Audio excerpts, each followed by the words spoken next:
राज्यातील पाणी टंचाई दूर करण्याचे प्रयत्न करू असं विधान मुख्यमंत्री देवेंद्र फडणवीस यांनी केलेलं आहे। तसंच तक्रारीची दखल घेण्याचे जिल्हाधिकाऱ्यांना आदेशही त्यांनी दिलेले आहेत।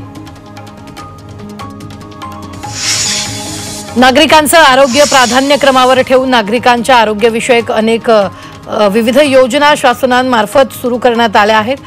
वयस्क लोकांमध्ये मोतीबिंदूमुळे येणारी दृष्टिहीनता टाळण्यासाठी मोतीबिंदू मुक्त महाराष्ट्र मिशन यशस्वी करण्यासाठी राज्य शासन कटिबद्ध आहे। शासनाचे हे मिशन पूर्णत्वास नेण्यासाठी वेस्टर्न कोलफील्ड्स लिमिटेड या संस्थेने सर्वतोपरी सहकार्यासाठी पुढाकार घेतलाय आणि ही कौतुकास्पद बाब आहे असं मत मुख्यमंत्री देवेंद्र फडणवीस यांनी व्यक्त केलंय।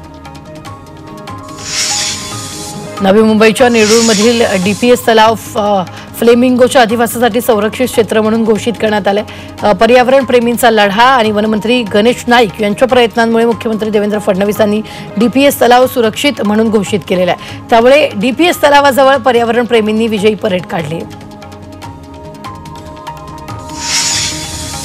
नवी मुंबईतील वाशीमध्ये 22 एप्रिलला शिवसेनेचा निर्धार मेळावा होणार आहे। या मेळाव्यात महाविकास आघाडीचे 13 नगरसेवक शिवसेनेत प्रवेश करतील। त्यामुळे महाविकास आघाडीला मोठा खिंडार पडणार आहे। ठाकरे बंधूंच्या युतीसाठी मनसे नेते फारसे उत्साही नसले तरीही उपमुख्यमंत्री एकनाथ शिंदेंच्या बालेकिल्ला ठाकरे बंधूंसाठी बॅनरबाजी करण्यात आली आहे। ठाकरे बंधूंनी एकत्र यावं यासाठी बॅनर लावण्यात आला।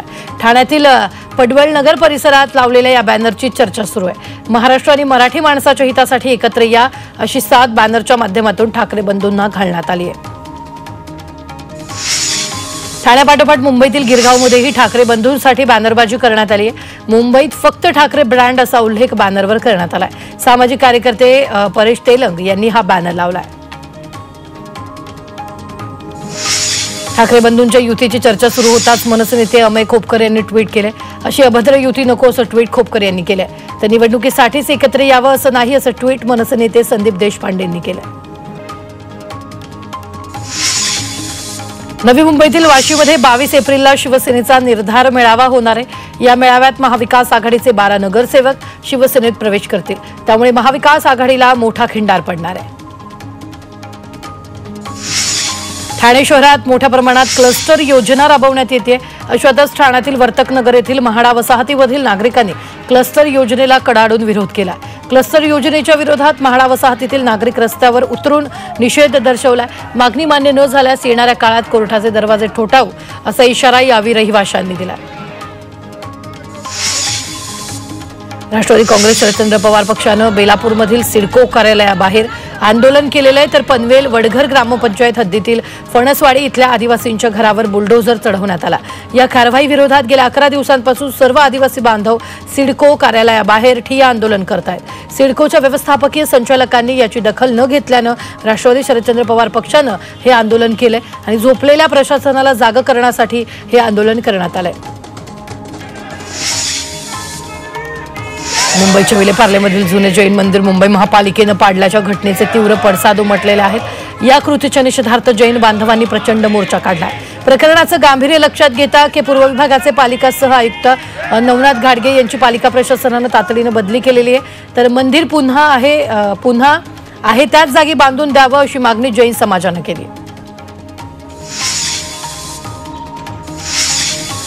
मुख्यमंत्री सहायता निधीवर डल्ला मारलाय। 4 लाखांचा निधी हडपण्यात आलेला आहे। कल्याणच्या मोहने गावातील खासगी रुग्णालयाचा हा प्रताप आहे। शस्त्रक्रिया औषधांची बनावट बिलं सादर केली आहेत। मुख्यमंत्री सहायता निधी कक्षानं केलेल्या छाननी दरम्यान धक्कादायक प्रकार उघड झालाय। खडकपारा पोलीस ठाण्यात 3 गुन्हा दाखल करण्यात आलाय। भिवंडीत महाराष्ट्र राज्य विद्युत वितरण पारेषण कंपनीकडून सुरू असलेल्या टॉवर उभारण्याच्या कामाला गावकऱ्यांनी विरोध केलाय। जबरदस्तीने टॉवर उभारण्याचं काम सुरू असल्याचा शेतकऱ्यांनी आरोप केलाय। तर जोपर्यंत मोबदला मिळत नाही तोपर्यंत काम करू देणार नसल्याचा पवित्रा गावकऱ्यांनी घेतलाय।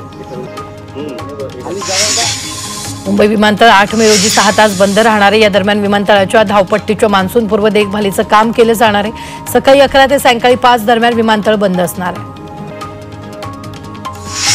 भिवंडी तालुक्यातील खंबाळा आणि शिरोळे गावांजवळून ताणसा, वैतरणा आणि अप्पर वैतरणा या धरणातून पाणी उचलून मुंबईला पाणी पुरवठा होतोय।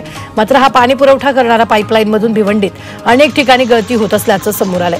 खंबाळा ते शिरोळे गावादरम्यान 5 ते 6 ठिकाणी गळती लागली आहे, त्यामुळे रोज लाखो लिटर पिण्याचं पाणी वाया जात असल्याचं समोर आलंय। कमीत कमी 5 ते 6 गावांची तहान भागेल एवढ्या मोठ्या प्रमाणात पाणी फुकट जात आहे। हे पाणी शेतीत जात असल्यानं शेतकऱ्याची पिकं कुजून नुकसान होत आहे। मुंबई महानगरपालिकेच्या कर्मचाऱ्यांना वारंवार स्थानिक नागरिकांनी ही बाब निदर्शनात आणून दिलेली आहे। अंधेरी पूर्वेतील जलवाहिनी तुटली आहे। बीएमसीच्या रस्त्याच्या दुरुस्तीच्या कामामुळे जलवाहिनी तुटली आहे, तर महापालिकेच्या ढिसाळ कामांमुळे नागरिकांना पाण्यासाठी वणवण करावी लागते। कुठल्याही भूखंडावर पुनर्विकासाचा म्हाडाला अधिकार आहे असं महत्त्वाचं निरीक्षण सुप्रीम कोर्टानं नोंदवलंय। भूखंड मालक किंवा सहकारी गृहनिर्माण संस्थेला सोबत घेऊन पुनर्विकास करता येऊ शकतो असंही कोर्टानं म्हटलंय।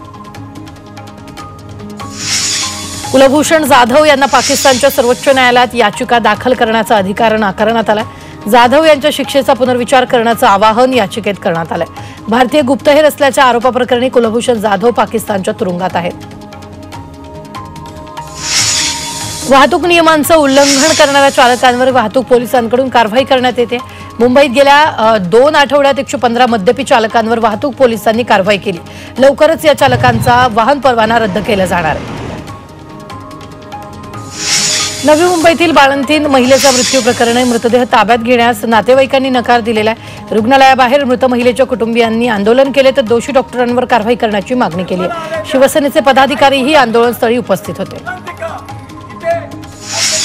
मुंबईमध्ये एका 23 वर्षीय तरुणाचे विवस्त्र व्हिडिओ आणि फोटो व्हायरल केल्याचा प्रकार समोर आलाय। या प्रकरणी पवई पोलिसांनी एका महिलेसह 2 अज्ञाताविरोधात गुन्हा दाखल केला। डेटिंग ॲपवरून दोघांमध्ये मैत्री झाली होती। ठाणे जिल्ह्यात पडघेजवळ ट्रकच्या चाकाखाली येऊन 6 वर्षीय चिमुकलाचा मृत्यू झाला। आळेगावचे रहिवासी विजय पाटील हे आपल्या मुली आणि मुलासोबत दुचाकीवरून टिटवाळ्याला जात होते, तेव्हा भरधाव ट्रकच्या धडकेत मुलगा रस्त्यावर पडला आणि तेव्हाच त्याच्या अंगावरून ट्रकचं चाक गेलं। यात मुलाचा मृत्यू झाला, तर वडील आणि बहीण जखमी झाले। नवी मुंबईतील ऐरोली ते दिघा रेल्वे स्थानकादरम्यान रेल्वेच्या धडकेत दोघांचा मृत्यू झालाय। रेल्वे रुळावरून चालत असताना दोघांना रेल्वेचा अंदाज आला नाही, दरम्यान त्यांना रेल्वेची धडक लागून त्यांचा जागीच मृत्यू झालाय। रेल्वे पोलीस घटनास्थळी दाखल झाले असून अधिक तपास सुरू आहे। मुंबई पुणे एक्सप्रेसवेवरील अपघातांमध्ये घट झाली। अपघातात बळींची संख्या 70% कमी झालेली आहे, तर अपघातांच्या प्रमाणात तब्बल 38% घट झाल्याची माहिती समोर आली आहे। यंदाच्या पहिल्या तिमाहीत 35 अपघातांची नोंद झाली आहे। अंबरनाथमध्ये सासरच्यांच्या जाचाला कंटाळून विवाहितेनं आत्महत्या केल्याची घटना घडली आहे। आत्महत्येपूर्वी एक व्हिडिओ बनवून या विवाहितेनं तिच्या बहिणींना पाठवला आणि गळफास घेत जीवन संपवलं। यानंतर आम्हाला न्याय मिळत नाही तोपर्यंत अंत्यविधी करणार नाही अशी भूमिका विवाहितेच्या माहेरच्यांनी घेतली आहे। पालघरमध्ये 2 वेगवेगळ्या घटनांमध्ये 2 तरुणांचा बुडून मृत्यू झाला। पहिली घटना पालघरच्या मासवण इथं सूर्या नदीच्या बांधाऱ्यात पोहण्यासाठी गेलेल्या तरुणाचा बुडून मृत्यू झाला। मयूर बिराडे असं मृत तरुणाचं नाव आहे। दुसरी घटना डहाणूच्या सारणी गावातल्या सूर्या प्रकल्पाच्या कालव्यात पोहण्यासाठी गेलेल्या तरुणाचा मृत्यू झाला। दक्ष बर्दे असं मृत तरुणाचं नाव आहे। दोघांचे मृतदेह शोधण्यात प्रशासनाला यश आलं। कल्याण पूर्वेतील विजयनगर परिसरात डंपरची डिव्हायडरवर धडक लागल्यानं अपघात झाला। चालकाचं डंपरवरील नियंत्रण सुटल्यानं हा अपघात झालाय। सुदैवाने या घटनेत कोणतीही जीवितहानी झालेली नाही। नवी मुंबईच्या पनवेलमधील एका तरुणानं धावत्या लोकलमधून वाशीच्या खाडीपुलावरून उडी मारली। क्रिकेट सामन्यांवरील सट्ट्यात 60,000 रुपये हरल्यानं आई वडील ओरडतील या भीतीनं तरुणानं घर सोडलं। मात्र अद्याप हा तरुण न सापडल्यानं पोलीस तरुणाचा शोध घेत आहेत। नागरिकांच्या तक्रारी सोडवण्यासाठी म्हाडाकडून जनता दरबारचं आयोजन करण्यात आलं। 22 एप्रिल रोजी दुपारी 12 ते 2 या वेळेत हा जनता दरबार होणार आहे। मुंबई विमानतळ हे नवी मुंबई विमानतळ मेट्रो 8 या मार्गिकेचा आराखडा पूर्ण झालाय। लवकरच सिडकोतून याबाबतचा प्रस्ताव राज्य सरकारकडे मंजुरीसाठी पाठवण्यात येणार आहे। मुंबई शहरात लवकरच सागरी पर्यटनाचे नवे पर्व सुरू होत आहे। देशातील पहिलं आंतरराष्ट्रीय सी क्रूज टर्मिनल सोमवारपासून सेवेत दाखल होणार आहे। या टर्मिनलवर सुमारे 200 क्रूज आणि दरवर्षी 10 लाखांहून अधिक प्रवाशांची हाताळणी क्षमता आहे। भिवंडीत तहसील कार्यालयाकडून राज्यमाता गोमाता गॅलरी उपक्रम राबवण्यात आलाय। गॅलरीद्वारे गोमाता संदर्भात माहिती पुस्तिका, फलक, चित्रफीतद्वारे प्रबोधन करण्याचा प्रयत्न करण्यात येतोय। तसंच निवडक गोशाळांनी देशी गाईचं शेण आणि गोमूत्रापासून बनवलेल्या उत्पादनाचं प्रदर्शन आणि विक्री केली जाते। उल्हास नदीतील जलपर्णी काढण्यास सुरुवात झाली आहे, त्यामुळे कल्याण आणि डोंबिवली भागात पिवळसर रंगाचा पाणी पुरवठा होतोय। नदीतील पाणी ढवळल्यामुळे पाण्याच्या रंगात बदल झालाय, मात्र नागरिकांनी घाबरून न जाता पाणी गाळून प्यावं असं आवाहन प्रशासनाकडून करण्यात आलेलं आहे। संजय गांधी राष्ट्रीय उद्यानातील बंद पडलेली मिनी ट्रेन लवकरच सुरू होणार आहे अशी घोषणा केंद्रीय वाणिज्य आणि उद्योग मंत्री तसंच उत्तर मुंबईचे खासदार पियुष गोयल यांनी केली। उत्तर मुंबईत सुरू असलेल्या विकास कामांचा आढावा घेण्यासाठी पियुष गोयल यांनी महापालिका, जिल्हाधिकारी, MMRDA, म्हाडा, SRA, पोलीस अशा सर्व विभागाच्या उच्चपदस्थ अधिकाऱ्यांची चौथी आढावा बैठक घेतली। पत्रकार परिषदेत त्यांनी ही सर्व कामांच्या प्रगतीची माहिती दिली। यावेळी मिनी ट्रेन सुरू करण्याची घोषणाही त्यांनी केली। नवी मुंबईतील पणन मंडळाच्या केंद्राला सर्वाधिक पसंती मिळते। देशातील 5 केंद्रांमधून विकिरण प्रक्रिया करून आंबा निर्यात केला जातोय। या ठिकाणी VFP आणि VST सुविधा केंद्र आहेत, त्यामुळे महाराष्ट्रासह गुजरात आणि दक्षिणेकडील राज्यांमधील निर्यातदारांनीही त्यांच्याकडील आंबा या केंद्रावरून निर्यात करण्यात येते। खड्डेमुक्त रस्त्यांसाठी मुंबई महापालिकेकडून रस्त्यांचे सिमेंट कॉन्क्रिटीकरण केलं जाते। या कॉन्क्रिटीकरणामुळे गेल्या 2 वर्षात झालेल्या रस्त्यांवर खड्डे पडण्याचं प्रमाण कमी झाल्याचा दावा महापालिकेनं केला, त्यामुळे गेल्या वर्षीच्या तुलनेत खड्डे बुजवण्याचा खर्च 51% कमी झाल्याची माहिती आहे। उन्हाळी सुट्टीनिमित्त तेजस एक्सप्रेसच्या 34 विशेष फेऱ्या चालवण्यात येणार आहेत। पश्चिम रेल्वेनं मुंबई सेंट्रल ते राजकोट दरम्यान 34 फेऱ्या चालवण्याचा निर्णय घेतलाय। प्रवाशांची अतिरिक्त गर्दी लक्षात घेता हा निर्णय घेण्यात आलाय, तर 21 एप्रिल ते 28 मे दरम्यान ही गाडी धावणार आहे। पालघर ते विरार रोरो सेवा अखेर सुरू झाली आहे। विरार ते जलसार अशी ही रोरो सेवा असेल, त्यामुळे विरारपासून पालघरला अवघ्या 20 मिनिटात पोहोचणं शक्य होणार आहे। तर या रोरो सेवेमुळे इंधन आणि वेळेची बचत होणार आहे। तसंच वसई विरार ते सफाळा केळवा प्रवास सुखकर होणार आहे। मुंबईत दिवसेंदिवस झाडांची संख्या वाढते। वनराईमुळे तापमान वाढतंय आणि प्रदूषणावरही नियंत्रण मिळतंय। गेल्या 2 वर्षात 1.25 लाखांहून अधिक झाडांची यात भर पडली आहे। पालघरच्या बोईसर चिल्हार रोडवर चालकाच्या बेफिक्रीमुळे मोठा धोका निर्माण झाला होता। ट्रान्सपोर्टच्या मालवाहतूक टाक्या घेऊन जात असताना 11 विद्युत तारा त्यानं तोडल्या, त्यामुळे परिसरातील वीज पुरवठा खंडित झाला होता। राष्ट्रीय शैक्षणिक धोरणांतर्गत अनुसंधान नॅशनल रिसर्च फाउंडेशनद्वारे सुरू करण्यात आलेल्या partnerships for accelerated innovation and research उपक्रमांतर्गत मुंबई विद्यापीठाचा समावेश करण्यात आला आहे। IIT मुंबईच्या हब अंतर्गत मुंबई विद्यापीठ स्पोक म्हणून काम करणार आहे, त्यामुळे मुंबई विद्यापीठाच्या संशोधनाचं क्षितिज विस्तारणार आहे आणि देशभरातील निवडक 7 हब संस्थांमध्ये IIT मुंबईची निवड झाली असून या हब संस्थेशी संलग्न असलेल्या स्पोक संस्थांमध्ये मुंबई विद्यापीठाचा समावेश आहे। या भागीदारीमुळे मुंबई विद्यापीठाला IIT मुंबई सारख्या उच्चस्तरीय संस्थेच्या ज्ञानाचा आणि अनुभवाचा लाभ मिळणार असून विद्यापीठातील संशोधनाला नवी दिशा आणि गती मिळणार आहे।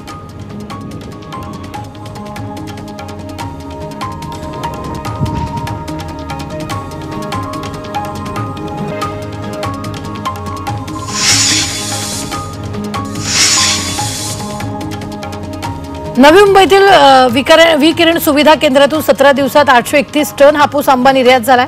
अमेरिकेला सर्वाधिक 372 टन आंबा निर्यात करण्यात आलाय।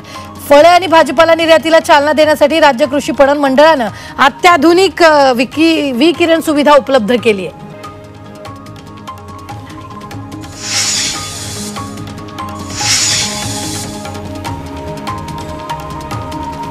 मुंबई शहरातील कमाल तापमानात 3 ते 4 अंश सेल्सिअसनं घट होणार आहे। कुलाबा वेधशाळेनं हा अंदाज व्यक्त केलाय, त्यामुळे तापमान 37 अंशावरून 33 ते 34 अंशापर्यंत खाली येण्याची शक्यता आहे, त्यामुळे मुंबईकरांना उकाड्यापासून काहीसा दिलासा मिळणार आहे।